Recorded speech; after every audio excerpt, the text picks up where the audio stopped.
శ్రీ మహాగణపతయే నమః. శ్రీ లలితా మహాత్రిపురసుందరియే నమః.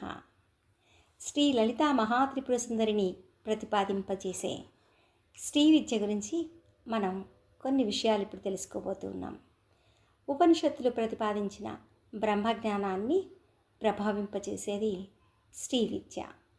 శ్రీ విద్య అద్వైత భావనను పెంచుతుంది, మోక్షాన్ని ప్రసాదిస్తుంది. శ్రీ విద్యా సాధనలో ముఖ్యమైన విషయాలు శ్రీయంత్రం అంటే శ్రీచక్రం, మంత్రం పంచదశి మంత్రం, షోడశి మంత్రం, తంత్రం. వీటి గురించి మనం ప్రతి చోట వింటూ ఉంటాం, తెలుసుకుంటూ ఉంటాం. ఇది కాకుండా మరికొన్ని విషయాలు ఇక్కడ మనం తెలుసుకోబోతున్నాం. శ్రీ విద్య అంటే యంత్రమంత్ర తంత్రాలు కాకుండా ఇంకా ఏంటి అది మనం ఇప్పుడు తెలుసుకుందాం. శివశక్తుల యొక్క కలయిక రూపమే